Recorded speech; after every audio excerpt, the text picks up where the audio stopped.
Hello বন্ধুরা, আজকে আমাদের রেসিপি দেহাতি চিকেন। এটা বিহারের সবথেকে প্রসিদ্ধ রান্না।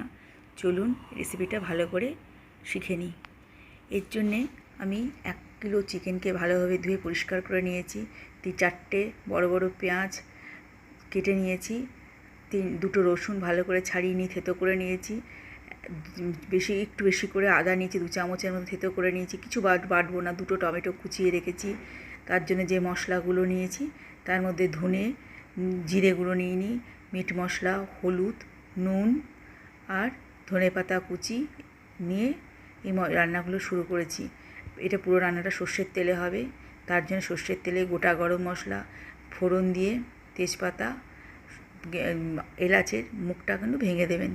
এভাবে ভালো করে ফোড়ন দিয়ে তেলটা গরম হয়ে গেলে ফোড়নটা দেওয়ার পর নাড়ানাড়ি করার পর যখন মিষ্টি গন্ধ উঠবে তখনই আমি কোনো ম্যারিনেট ছাড়াই আমি মাংসগুলোকে যোগ করেছি। এভাবে ভালো করে হলুদ নুন দিয়ে নাড়াচাড়া করার পরে তার সেই তেলটা একটু বেশি লাগে, মধ্যেখানে মাংসগুলোকে সাইড করে মধ্যেখানে পেঁয়াজগুলোকে ভালো করে ভাজা হয়ে যাওয়ার পর তারপরে একটু নুন দেবেন। তারপরে সেটা পেঁয়াজটাকে আরও ভালো করে ভাজা হবে। তারপরে সেটাকে থেতো করা যে 2টো রসুন সেটাকেও দিয়ে ভালোভাবে নাড়লাম। তারপরে আদাটা দিয়ে ভালোভাবে নাড়লাম। তারপরে অল্প টমেটো দিয়েও ভালোভাবে নাড়লাম। এবার সব মশলাগুলোকে ভালোভাবে নাড়ার পর আমি ধনে গুঁড়ো, লবণ, শুকনো লঙ্কার গুঁড়ো আর মিট মশলার গুঁড়ো সবগুলোকে মিশিয়ে আরও ভালোভাবে নাড়াচাড়া করলাম। এখানে আমি বেশি রসুন যেহেতু 2টো কোয়া রসুন নিয়েছি, গোটা রসুন দেওয়ার নিয়ম আছে।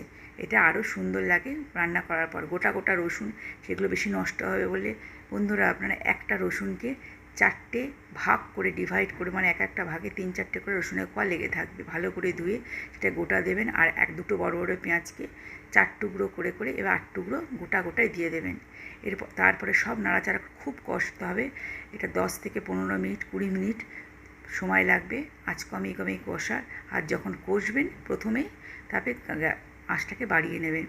তারপরে যখন কষা হয়ে যাবে আঁচটাকে কমিয়ে অল্প চিনি আর শুকনো লঙ্কা গরম জল দিয়ে এইভাবে ঢাকনা দিয়ে 10 থেকে 15 মিনিট ভালো করে ফুটতে দেবেন। দেখবেন যে মাংসগুলো যখন সেদ্ধ হয়ে গেছে, প্রতিটা বড় বড় রসুনের কোয়া, পেঁয়াজ সবগুলো যখন একসাথে মিশে গেছে, একটা সুন্দর গন্ধ বেরোচ্ছে, তখন এই অবস্থায় ধনেপাতা দিয়ে আরও কিছুক্ষণ 10 থেকে 15 মিনিট এবার গ্যাস বন্ধ করে গরম অবস্থায় থাকতে দেবেন। অপূর্ব সুন্দর এই চিকেনটা হবে।